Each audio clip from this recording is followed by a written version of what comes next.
તો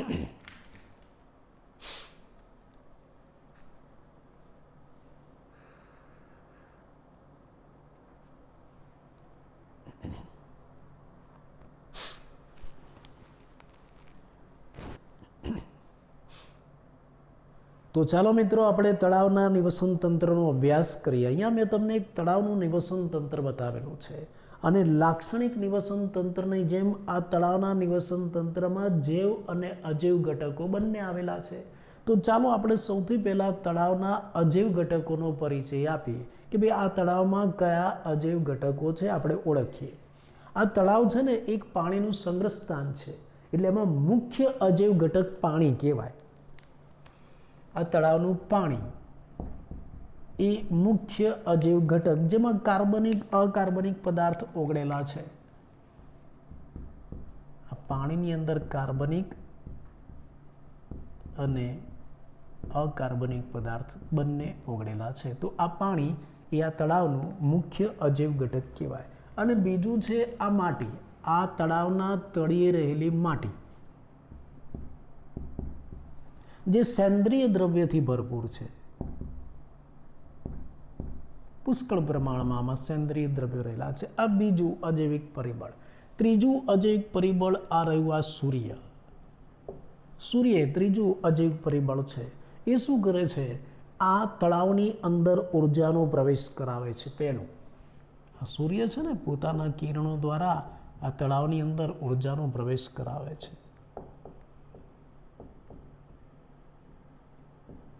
ઉર્જાનો પ્રવેશ. બીજું આ તળાવમાં જે તાપમાનનું ચક્ર છે ને એનું નિયંત્રણ કરે છે. પ્રશ્ન સ્વરૂપે પણ પૂછાય, યાદ રાખજો. તાપમાનના ચક્રનું નિયંત્રણ કરે છે કેમ કે તાપમાનનો આધાર આ સૂર્યપ્રકાશ ઉપર રહેલો છે. અને ત્રીજું દિવસનો સમયગાળો નક્કી કરે છે.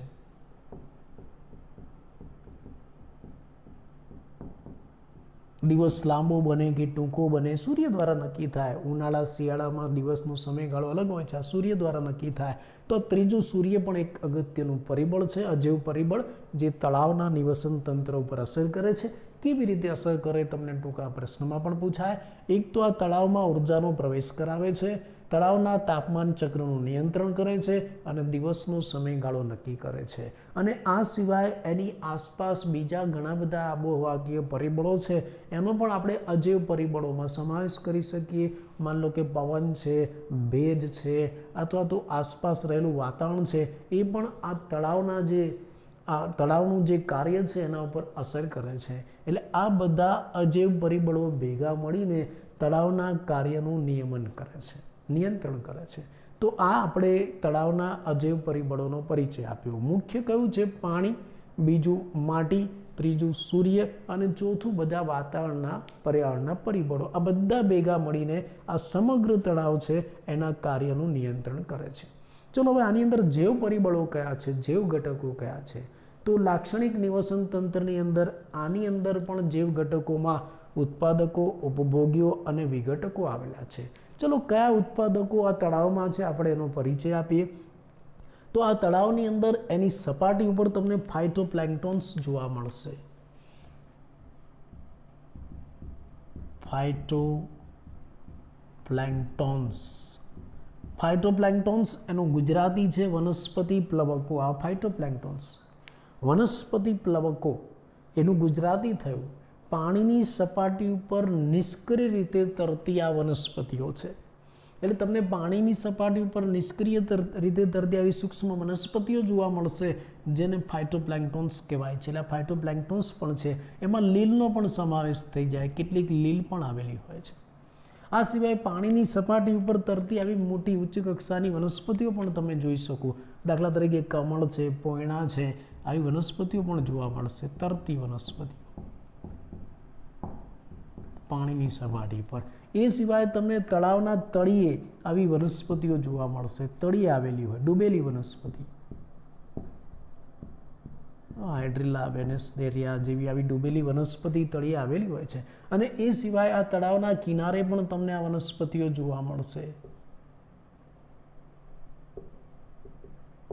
કિનારાની વનસ્પતિ એટલે આમ આ તળાવની અંદર તમને આવા બધા ઉત્પાદકો જોવા મળશે. કયા ઉત્પાદકો છે તળાવમાં? તો કે આવા ફાઇટોપ્લેન્ક્ટોન્સ છે, આ રહ્યા. એમાં કેટલીક લીલ પણ જોવા મળશે, કેટલીક નીચે ડૂબેલી વનસ્પતિ પણ જોવા મળશે, કેટલીક તરતી વનસ્પતિ પણ જોવા મળશે, અને કિનારીએ પણ તમને વનસ્પતિ જોવા મળશે. ફાઇટોપ્લેન્ક્ટોન્સ, લીલ, તરતી વનસ્પતિ, ડૂબેલી વનસ્પતિ અને કિનારે આવેલી વનસ્પતિ, આ બધા ઉત્પાદકો કહેવાય. આ બધી વનસ્પતિ એ તળાવના ઉત્પાદકો છે.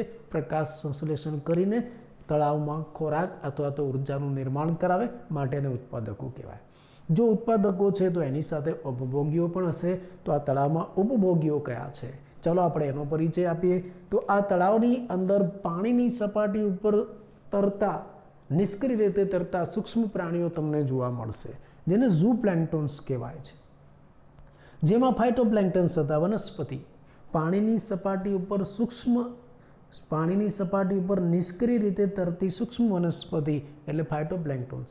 એમ પાણીની સપાટી ઉપર નિષ્ક્રિય રીતે તરતા સૂક્ષ્મ પ્રાણીઓ એને ઝૂપ્લેન્ક્ટોન્સ કહેવાય છે. આ ઝૂપ્લેન્ક્ટોન્સ મેં બતાવ્યા છે.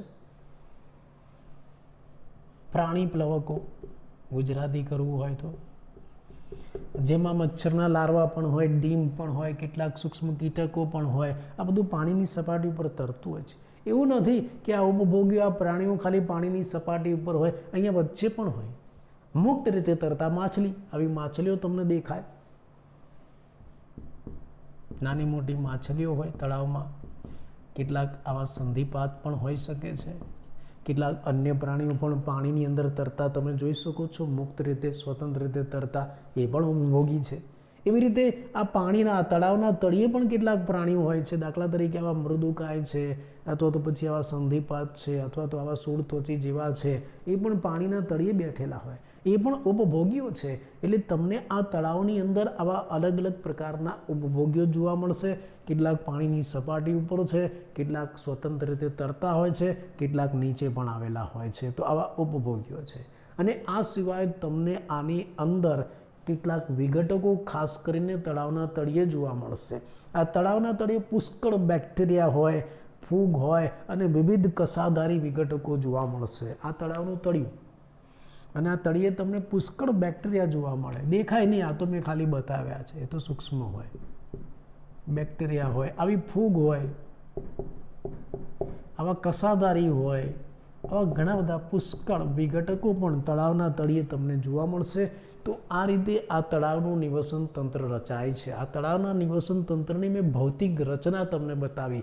અને કોઈ પણ નિવસન તંત્રની ભૌતિક રચના શેના દ્વારા થાય? એના જૈવ અને અજૈવ ઘટકો દ્વારા. તો પહેલાં મેં અહીંના તમને અજૈવ ઘટકો બતાવ્યા કે ભાઈ પાણી છે, આ નીચેનું માટીનું તળિયું છે, આ સૂર્યપ્રકાશ છે, અથવા તો બીજા આબોહવાકીય પરિબળો છે. આ બધા આ તળાવના અજૈવ ઘટકો થયા. અને પછી આ જે ઉત્પાદકો છે, પ્લેન્ક્ટોન્સ, લીલ, વનસ્પતિ, આ બધી એના ઉત્પાદકો થયા. આ બધા પ્રાણીઓ એના ઉપભોગી થયા. અને નીચે આ બેક્ટેરિયા, ફૂગ, કસાધારી જે સૂક્ષ્મ જીવો છે, એ બધા વિઘટકો થયા. તો આ એક તળાવનું બંધારણ થયું. એની રચના આપણે જોઈ, તળાવના નિવસન તંત્રની રચના. હવે આ તળાવનું નિવસન તંત્ર છે ને, આપણે એના કાર્યની વાત કરીએ, એની ક્રિયાની વાત કરીએ. ભલે તળાવનું નિવસન તંત્ર એ નાનું છે, માઇક્રો સૂક્ષ્મ નિવસન તંત્ર છે, પણ છતાં એની અંદર કોઈ પણ લાક્ષણિક નિવસન તંત્રમાં થતા હોય ને બધા જ કાર્ય થાય છે.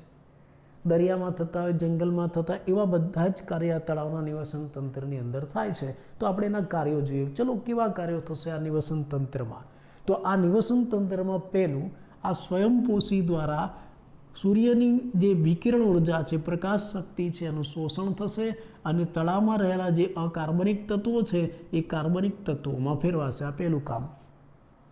આ કાર્બનિક તત્વો એટલે કે ખોરાક, એટલે કે આ સ્વયંપોષી છે, એ સૌ પ્રથમ વખત પ્રકાશ સંશ્લેષણ કરીને ખોરાક બનાવશે. પછી શું થશે? પછી આ જે વિષમપોષીઓ છે ને, ઉપભોગીઓ, એ આ ખોરાકનો ઉપયોગ કરે છે, એ ખોરાકને ખાશે. પછી અમુક સમયે, કાળક્રમે આ વનસ્પતિ અને પ્રાણીઓ, આ જે ઉત્પાદકો અને ઉપભોગીઓ મૃત્યુ પામે, એના મૃતદેહ આ પાણીની અંદર જમા થઈ જાય. તો શું થશે? આ જે વિઘટકો છે ને, એનું કામ આવશે. આ વિઘટકો આ મૃતદેહમાં રહેલા મૃત કાર્બનિક પદાર્થો છે, એનું વિઘટન કરી નાખશે અને એને ખનિજોમાં ફેરવી નાખશે, ખનિજીકરણ કરશે. અને ફરી પાછા જે ખનિજો છે ને એનો ઉપયોગ આ સ્વયંપોષી કરશે પ્રકાશ સંશ્લેષણમાં. આ પરંપરા ચક્ર વારંવાર ચાલ્યા રાખશે અને આ રીતે આ ઉર્જાનું વહન થયા રાખશે. આ જે આખી સમગ્ર પ્રક્રિયા છે ને એ દરમિયાન ઉર્જાનું વહન એક માર્ગી થાય છે. એક માર્ગી ઉર્જાનું વહન એટલે શું? જો સૂર્યપ્રકાશમાંથી જે ઉર્જા આવી ને સૂર્યમાંથી એ ઉર્જા ક્યાં જાય? આ ઉત્પાદકોમાં જાય, વનસ્પતિઓમાં. ઉત્પાદકોમાંથી આ ઉર્જા ક્યાં જાય? ઉપભોગ્યોમાં. બરાબર. એટલે આ જે સમગ્ર પ્રક્રિયાથી આ જે કાર્ય થયું એ કાર્ય દરમિયાન ઉર્જાનું વહન થાય છે. અને ઉર્જાનું વહન કેવી રીતે થાય? ઉર્જાનું વહન એક માર્ગી થાય. સૂર્યમાંથી ઉર્જા ઉત્પાદકોમાં જાય, ઉત્પાદકોમાંથી ઉપભોગીમાં જાય, પાછી ન આવે. એક માર્ગી, વન વે, એક જ બાજુ જવાનો રસ્તો છે, પાછો આવવાનો નથી. એટલે ઉર્જાનું વહન કેવું છે? એક માર્ગી છે. સૂર્યમાંથી ઉર્જા ઉત્પાદકોમાં જાય, ઉત્પાદકોમાંથી ઉપભોગીમાં જાય, પાછી ના આવે. આ ઉપભોગી કે ઉત્પાદકોને શક્તિ ના આપે અને ઉત્પાદકો પાછી સૂર્યને શક્તિ ના આપે એટલે પાછી લઈ જાય, એવું નથી કરતા. એટલે એક માર્ગી વહન થાય છે. અને આ એક માર્ગી વહન દરમિયાન દરેક સ્તરે ઉર્જાનો પર્યાવરણમાં ઉષ્મા સ્વરૂપે વ્યય થાય છે. એટલે જ્યારે સૂર્યમાંથી ઉર્જા ઉત્પાદકોમાં આવે ને ત્યારે ઘણી બધી ઉર્જા ઉષ્મા સ્વરૂપે પર્યાવરણમાં વ્યય પામે. એવી જ રીતે ઉત્પાદકોમાંથી ઉપભોગીઓમાં જે ઉર્જા જાય ને એમાંથી ઘણી બધી ઉર્જા ઉષ્મા સ્વરૂપે પર્યાવરણમાં વ્યય પામે. એટલે આ રીતે કોઈ પણ નિવસન તંત્ર છે કાર્ય કરે છે, જેમાં તળાવનું નિવસન તંત્ર કાર્ય કરે છે. તો નિવસન તંત્રની રચના કેવી હોય, એનું બંધારણ કેવું હોય, એ કામ કેવી રીતે કરે એ સમજવા માટે આપણે એક તળાવનું ઉદાહરણ લીધું, બહુ સહેલું અને સરળ. અહીંયા આપણે તળાવના આ બંધારણ જોઈ, તળાવના નિવસન તંત્રનું બંધારણ રચના જોઈ અને આ બાજુ એનું કાર્ય જોયું. તો આ રીતે કોઈ પણ નિવસન તંત્ર કામ કરશે.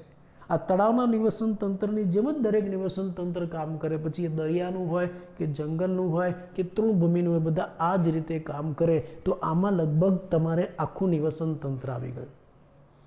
એટલે આમ પૃથ્વી ઉપર આવા અનેક નાના મોટા નિવસન તંત્ર આવેલા છે. બધા એક જ સરખું બંધારણ અને એક જ સરખી રીતે કામ કરે છે, પણ છતાં દરેક નિવસન તંત્ર છે એનું સ્થાયીપણું, એનું આયુષ્ય, એનું ટકાઉપણું, એની ઉર્જા ગ્રહણ કરવાની ક્ષમતા અલગ અલગ હોય છે. દરેક નિવસન તંત્ર એક સરખું આયુષ્ય નથી ધરાવતા, દરેક નિવસન તંત્ર એક સરખું સ્થાયીપણું નથી ધરાવતા. એનો આધાર શાના ઉપર રહેલો છે? નિવસન તંત્રના સ્થાયીપણા અને એના ટકાઉપણાનો આધાર એ નિવસન તંત્રની ઉત્પાદકતા ઉપર રહેલો છે. એટલે ભલે દરેક નિવસન તંત્રમાં આવી જ રચના હોય, આવું જ કાર્ય હોય, પણ છતાં દરેક નિવસન તંત્રનું સ્થાયીપણું અલગ હોય છે, એનું આયુષ્ય અલગ હોય છે, એનું ટકાઉપણું અલગ હોય છે અને એનો આધાર એ નિવસન તંત્રની ઉત્પાદકતા ઉપર રહેલો છે.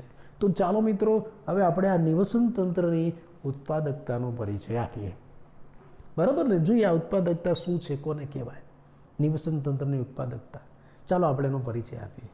તો જુઓ, કોઈપણ નિવસન તંત્રની ક્રિયાશીલતા અને એના સ્થાયીપણા માટે એની અંદર સતત સૂર્ય ઉર્જાનો પ્રવેશ થવો જરૂરી છે.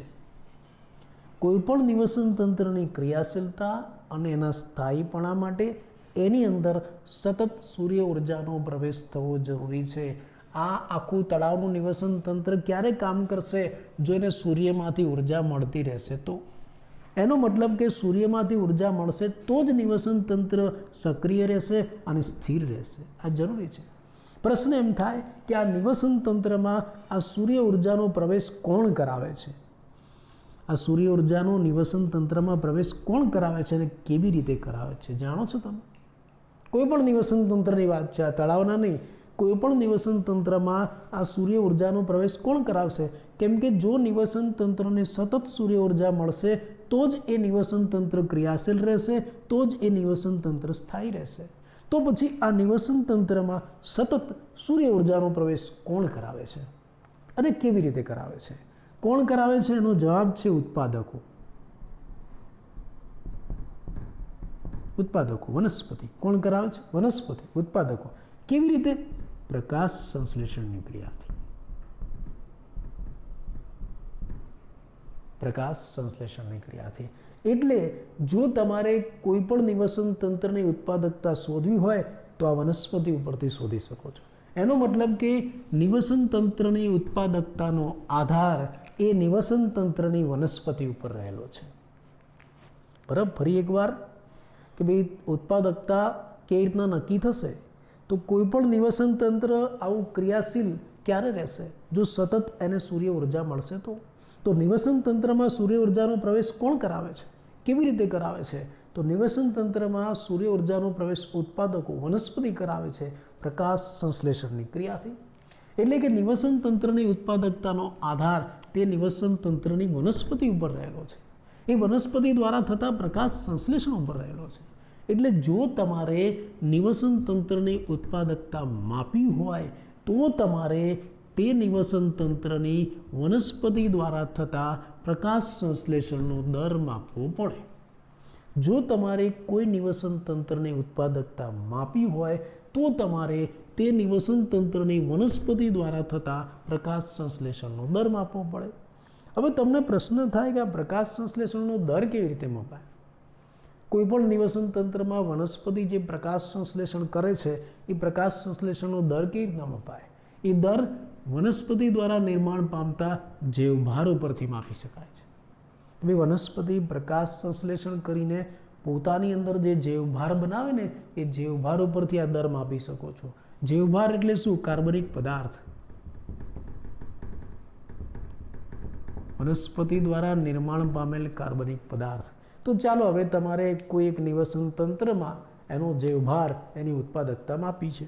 ઉત્પાદકતા કેવી રીતના મપાશે? જૈવભાર ઉપરથી. તો એક નિવસન તંત્ર તમે પસંદ કરો. ચલો કોઈ ચોક્કસ નિવસન તંત્ર, ચોક્કસ વિસ્તાર પસંદ કરો અને એમાં કોઈ ચોક્કસ સમય પસંદ કરો. ચલો કે આ સમય આપણે માપવું છે, ચોક્કસ સમય. અને પછી એ નિવસન તંત્રમાં જે બધી વનસ્પતિ છે ને એ વનસ્પતિ દ્વારા ઉત્પન્ન થતો જૈવભાર માપી લો. તમારે એ નિવસન તંત્રની ઉત્પાદકતા ગણવી છે તો તમારે શું કરવું પડશે? પહેલાં એ નિવસન તંત્ર પસંદ કરો અને એમાં કોઈ ચોક્કસ સમયે તમે ત્યાં પહોંચી જાઓ અને એ નિવસન તંત્રમાં રહેલી બધી વનસ્પતિ છે એ વનસ્પતિ દ્વારા ઉત્પન્ન થતા જૈવભારને માપી લો, જૈવભારને ગણી લો. તો એના ઉપરથી તમને શું મળશે? એ નિવસન તંત્રની પ્રાથમિક ઉત્પાદકતા તમને મળશે. આને શું કહેવાશે? નિવસન તંત્રની પ્રાથમિક ઉત્પાદકતા તમને વ્યાખ્યા સ્વરૂપે પણ પૂછાય. ચોક્કસ વિસ્તારમાં ચોક્કસ સમયે વનસ્પતિ દ્વારા ઉત્પન્ન થતા જૈવભારની માત્રાને, જથ્થાને આપણે શું કહીશું? એ નિવસન તંત્રની પ્રાથમિક ઉત્પાદકતા. અને આ પ્રાથમિક ઉત્પાદકતા, આ જૈવભારનો જથ્થો તમે માપ્યો એ તમે કયા સ્વરૂપે માપી શકો? આ પ્રાથમિક ઉત્પાદકતાને આપણે વજન અથવા તો ઉર્જા સ્વરૂપે વ્યક્ત કરી શકીએ છીએ, માપી શકીએ છીએ. આ જૈવભારને આપણે વજનમાં અથવા તો ઉર્જા સ્વરૂપે માપી શકો. જો તમે વજનમાં માપો ને તો પ્રતિ ગ્રામ મીટર સ્ક્વેર સ્વરૂપે માપી શકાય અને જો તમે ઉર્જા સ્વરૂપે માપો ને તો કિલો કેલરી પ્રતિ મીટર સ્ક્વેર સ્વરૂપે માપી શકો છો. આમ વનસ્પતિ દ્વારા જે જૈવભારનું નિર્માણ થયું ને એને શું કહેવાશે? ઉત્પાદકતા કહેવાશે. એટલે આપણે શું નક્કી કરવું છે? કોઈ પણ નિવસન તંત્રની ઉત્પાદકતા નક્કી કરવી છે. ફરી એકવાર આ વસ્તુ તમને કહી દઉં કે જો આપણી પાસે અલગ અલગ નિવસન તંત્ર છે, બધા જ નિવસન તંત્રની રચના આવી હોય અને કાર્ય આવું હોય, બધામાં એક સરખું છે. આવી જ બધા નિવસન તંત્રમાં જૈવ અને અજૈવ ઘટકો હોય જ અને આ રીતે બધા નિવસન તંત્રો કામ કરે. પણ આ દરેક નિવસન તંત્ર છે ને એ દરેક નિવસન તંત્રનું સ્થાયીપણું અલગ હોય, ટકાઉપણું અલગ હોય, આયુષ્ય અલગ હોય, એની કાર્ય કરવાની ક્ષમતા અલગ હોય. કેમ? એનો આધાર શાના ઉપર રહેલો છે? એનો આધાર એ નિવસન તંત્રની ઉત્પાદકતા ઉપર રહેલો છે. તો ઉત્પાદકતા કેવી રીતના નક્કી થાય? ચલો આપણે ઉત્પાદકતા વિશે પરિચય આપીએ. એક ટૂંક નોંધ છે, ટૂંકા પ્રશ્નમાં પણ આ બધું આવે કે ભાઈ કોઈ પણ નિવસન તંત્ર ક્રિયાશીલ, સતત ક્રિયાશીલ રહે ને એ જરૂરી છે. કોઈ પણ નિવસન તંત્ર સતત ક્રિયાશીલ ક્યારે રહેશે? એ સ્થિર ક્યારે રહેશે? જો એને સતત સૂર્ય ઉર્જા મળતી રહેશે તો. કોઈ પણ નિવસન તંત્ર સતત ક્રિયાશીલ ક્યારે રહેશે? સતત સ્થાયી ક્યારે રહેશે? જો એને સતત સૂર્ય ઉર્જા મળતી હોય તો. તો પહેલો પ્રશ્ન કે આ નિવસન તંત્રમાં ઉર્જાનો પ્રવેશ કોણ કરાવે છે અને કેવી રીતે? તો આ નિવસન તંત્રમાં આ સૂર્ય ઉર્જાનો પ્રવેશ ઉત્પાદકો કરાવે છે. અને કઈ ક્રિયાથી? પ્રકાશ સંશ્લેષણની પ્રક્રિયાથી. એટલે કે નિવસન તંત્રની ઉત્પાદકતાનો આધાર શાના ઉપર રહેલો છે? વનસ્પતિ ઉપર, એના દ્વારા થતા પ્રકાશ સંશ્લેષણ ઉપર. એટલે જો તમારે નિવસન તંત્રની ઉત્પાદકતા માપી હોય તો એ નિવસન તંત્રની વનસ્પતિ દ્વારા થતા પ્રકાશ સંશ્લેષણનો દર માપવો પડશે. આ પ્રકાશ સંશ્લેષણનો દર તમે કેવી રીતના માપી શકો? આ પ્રકાશ સંશ્લેષણનો દર તમે એ વનસ્પતિના જૈવભાર ઉપરથી માપી શકો. વનસ્પતિ પ્રકાશ સંશ્લેષણ કરીને જે જૈવભાર બનાવે ને એ જૈવભાર ઉપરથી માપી શકો. જૈવભાર એ બીજું કંઈ નથી, વનસ્પતિમાં નિર્માણ પામેલ કાર્બનિક પદાર્થ છે, તો તમારે એ વનસ્પતિનો કાર્બનિક પદાર્થ ગણો. એ વનસ્પતિનો જેટલો કાર્બનિક પદાર્થ એટલી ઉત્પાદકતા. એ વિસ્તારની એ નિવસન તંત્રમાં જેટલી પણ વનસ્પતિઓ છે એ બધી જ વનસ્પતિઓનો કાર્બનિક પદાર્થ ગણી લો તો તમને એ વિસ્તારની ઉત્પાદકતા ખબર પડી જાય. એટલે તમારે એવો ચોક્કસ વિસ્તાર એ નિવસન તંત્ર પસંદ કરવાનું, પછી એમાં રહેલી બધી વનસ્પતિઓ લેવાની અને બધી વનસ્પતિ દ્વારા ઉત્પન્ન થતો જૈવભાર છે ગણી લેવાનો. એ બધી જ વનસ્પતિઓ દ્વારા ઉત્પન્ન થતો જૈવભાર તમને જે મળે છે એને શું કહેવાય? એ નિવસન તંત્રની પ્રાથમિક ઉત્પાદકતા. અને એને તમે શામાં માપશો? આ જૈવભારને કાં તો તમે વજનમાં માપી શકો છો, કાં તો ઉર્જા સ્વરૂપે વ્યક્ત કરી શકો છો. જો વજનમાં માપવું હોય તો પ્રતિ ગ્રામ સ્ક્વેર એકમ વાપરવાનો, અને જો ઉર્જા સ્વરૂપે માપવું હોય તો કિલો કેલરી પ્રતિ મીટર સ્ક્વેર સ્વરૂપે આપણે એને માપી શકાય. બાકીનો અભ્યાસ આપણે નેક્સ્ટ લેક્ચરમાં કરીશું.